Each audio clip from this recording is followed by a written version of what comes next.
Welcome to Tamil Jha factory. நம்ம சேனலில் தமிழ்நாடு அரசு வேலைவாய்ப்புகள் பற்றின தகவல்கள் வந்து கண்டிப்பாக பார்த்துட்ருக்கோம். அந்த வகையில் முக்கியமாக பார்த்திங்க அப்படின்னா, அதாவது நல வாரியத்திலேருந்து வந்திருக்கக்கூடிய தமிழ்நாடு அரசின் கீழே இயங்கக்கூடிய நல வாரியம். ஸோ இங்கேருந்து கொடுத்துருக்காங்க. இந்த ஜாப்பை பொறுத்த வரைக்கும் வந்து ஐடிஐ முடித்தவங்க, டிகிரி கம்ப்ளீட் பண்ணவங்க, முக்கியமாக வந்து பிகாம், அடுத்தது எம்பிஏ, இது மாதிரி வந்து அக்கௌண்ட்ஸ் முடித்தவங்க, இவங்க எல்லாருமே வந்து அப்ளை பண்ணலாம். தேர்வு இலை நேரடி பணி நியமனம் அப்படின்னு வந்து சொல்லியிருக்காங்க. இதற்கான ஸ்டார்டிங் சேலரி வந்து 20,000 ப்ளஸ் வந்து சொல்லியிருக்காங்க. கிட்டத்தட்ட பார்த்திங்க அப்படின்னா அனௌன்ஸ் எல்லாம் போக பார்த்திங்க அப்படின்னா உங்களுக்கு கிட்டத்தட்ட 20,000 மேலே வந்து கிடைக்கும். இதற்கான லாஸ்ட் டேட் 22/10/2022 கொடுத்துருக்காங்க. இந்த டேட்டுக்குள்ளே வந்து நீங்கள் அப்ளை பண்ணணும். 38 மாவட்டத்தில் உள்ள ஆண் பெண் எல்லாருமே வந்து அப்ளை பண்ணலாம். ஸோ இதில் பார்த்திங்க அப்படின்னா உங்களுக்கு நிறைய போஸ்டிங் கொடுத்துருக்காங்க. இதில் உங்களுடைய குவாலிஃபிகேஷன் என்ன அப்படிங்கிறத பொறுத்து நீங்கள் வந்து அப்ளை பண்ணிக்கலாம். ஸோ இதில் என்னென்ன போஸ்டிங் கொடுத்துருக்காங்க அப்படிங்கிறத பற்றி நம்ம டீட்டெயிலாக பார்க்கலாம். ஸோ அதை பற்றி பார்க்குறதுக்கு முன்னாடி நம்ம சேனலில் நீங்கள் சப்ஸ்கிரைப் பண்ணாமல் இருந்தீங்க அப்படின்னா சப்ஸ்கிரைப் பண்ணிக்கோங்க. அப்படியே பக்கத்தில் இருக்கக்கூடிய பெல் ஐக்கனை ப்ரெஸ் பண்ணிவிட்டு அதில் ஆளுங்கிற ஆப்ஷனை ப்ரெஸ் பண்ணுங்கள். அப்போ தான் நம்ம போடக்கூடிய அடுத்த வீடியோடைய அப்டேட் உங்களுக்கு நோட்டிஃபிகேஷனில் வந்துட்டுருக்கும். இதுதான் பார்த்திங்க அப்படின்னா அப்ளிகேஷன் ஃபார்ம். ஸோ இதில் வந்து பார்த்திங்க அப்படின்னா ஒவ்வொரு போஸ்டிங் தகுந்த மாதிரி வந்து கொடுத்துருக்காங்க. மாவட்ட நலச்சங்கம் மதுரை மாவட்டம், அதாவது இதில் ரெஃப்ரிஜரேஷன் மெக்கானிக்குக்காக வந்து கொடுத்துருக்காங்க. ஸோ இதை வந்து ஃபில் பண்ணிக்கோங்க. அடுத்தது ஐடி கோஆர்டினேட்டர். ஸோ இதுக்கான விண்ணப்பம், இதையும் வந்து நீங்கள் இருந்தீங்க அப்படின்னா இந்த ஜாப்புக்காக அப்ளை பண்ணுறீங்க அப்படின்னா நீங்கள் அப்ளை பண்ணிக்கலாம். வட்டார கணக்கு உதவியாளர், அதாவது பிளாக் அக்கவுண்ட் அசிஸ்டண்ட்.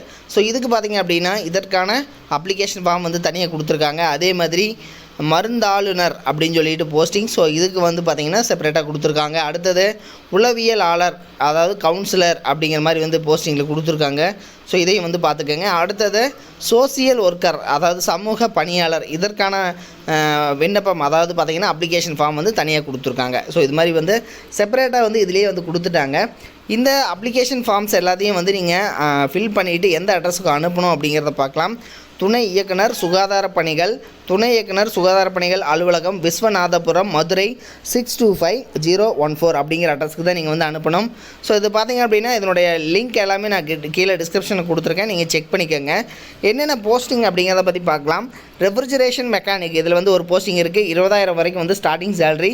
35 வயதுக்குள்ளே இருக்கிறவங்க எல்லாருமே வந்து அப்ளை பண்ணலாம். தென் இதற்கான குவாலிஃபிகேஷன் பொறுத்த வரைக்கும் வந்து நீங்கள் ஐடிஐயில் ரெஃப்ரிஜரேஷன் மெக்கானிக் முடிச்சிருந்தீங்கன்னா அப்ளை பண்ணலாம். அடுத்தது LIMS, அதாவது ETSS அப்படின்னு சொல்லிட்டு ஐடி கோஆர்டினேட்டர் கொடுத்துருக்காங்க. இதுக்கு வந்து நீங்கள் MCA அல்லது BE BTech with 1 year experience இந்த ரெலிவெண்ட் ஃபீல்டு அப்படின்னு சொல்லி கொடுத்துருக்காங்க.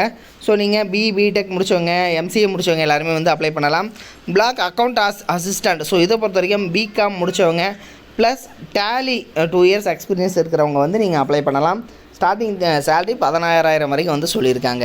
அடுத்தது ஃபார்மசிஸ்ட். ஸோ இதுக்கு பொறுத்த வரைக்கும் பிஃபார்ம் டிஃபார்ம் முடித்தவங்க அப்ளை பண்ணலாம். அடுத்தது கவுன்சிலர் அல்லது சைக்காலஜிஸ்ட். ஸோ இதை பொறுத்த வரைக்கும் நீங்கள் போஸ்ட் கிராஜுவேட் சைக்காலஜி முடிச்சிட்டிங்க அப்படின்னா அப்ளை பண்ணலாம். அல்லது MSW ஆர் கிராஜுவேட் டிகிரி முடித்தவங்க அப்ளை பண்ணலாம். அடுத்தது சோசியல் ஒர்க்கர். இதுக்கு பார்த்திங்க அப்படின்னா டிகிரி இன் சோசியாலஜி அல்லது social work or graduate degree in sociology இது முடித்தவங்க இந்த ஜாபுக்கு வந்து நீங்கள் அப்ளை பண்ணலாம். ஸ்டார்டிங் சேலரி 23,800 வரைக்கும் வந்து சொல்லியிருக்காங்க. ஸோ இதில் பார்த்திங்க அப்படின்னா நீங்கள் நேரிலேயோ அல்லது அஞ்சல் மூலமாகவோ அல்லது மின்னஞ்சல் மூலமாகவோ வரவேற்கப்படுகிறேன் அப்படின்னு சொல்லியிருக்காங்க. நீங்கள் எப்படி வேணால் அப்ளை பண்ணிக்கலாம். தென் அடுத்தது இதற்கான மின்னஞ்சல் முகவரி, இமெயில் ஐடி எல்லாமே வந்து கொடுத்துருக்காங்க. ஒரு சில இன்ஸ்ட்ரக்ஷன்ஸ் கொடுத்துருக்காங்க. இது எல்லாத்தையுமே டீட்டெயிலாக வந்து படித்து பார்த்துக்கோங்க. 22/10/2022 இந்த டேட்டுக்குள்ளே வந்து நீங்கள் அப்ளை பண்ணணும், சரிங்களா? அதையும் வந்து கொடுத்துருக்காங்க. இதோட லிங்க்கு கீழே டிஸ்கிரிப்ஷனில் கொடுத்துருக்கேன், செக் பண்ணிக்கோங்க. இதை வந்து நீங்கள் அப்ளை பண்ணுறதுக்கு உங்களுக்கு தகுதி இருந்துச்சு அப்படின்னா நீங்கள் வந்து, அதாவது இப்போ ரெஃப்ரிஜரேஷன் மெக்கானிக்காக அப்ளை பண்ணுறீங்க அப்படின்னா இந்த அப்ளிகேஷன் ஃபார்ம் ஃபில் பண்ணிவிட்டு இது கூட அட்டாச்மெண்ட்ஸ், அதாவது பார்த்திங்கன்னா எஜுகேஷன் குவாலிஃபிகேஷன், உங்களுடைய mark sheet xerox, community xerox, so இதெல்லாம் அதே மாதிரி Aadhaar card xerox, TC xerox, so இது மாதிரி இதெல்லாம் வச்சு நீங்கள் வந்து சென்ட் பண்ணணும் அப்படிங்கிறத வந்து கொடுத்துருக்காங்க. தென் இதில் பார்த்திங்க அப்படின்னா உங்களுக்கு இன்டர்வியூ டைமில் வந்து நீங்கள் எல்லாமே ஒரிஜினல் சர்டிஃபிகேட்ஸ் கொண்டு போகணும் அப்படின்னு சொல்லியிருக்காங்க. இது மாதிரியான அப்டேட்டட் நியூஸ்க்கு தமிழ் ஜா ஃபேக்ட்ரி சேனலை சப்ஸ்கிரைப் பண்ண மறந்துடாதீங்க. தேங்க்யூ.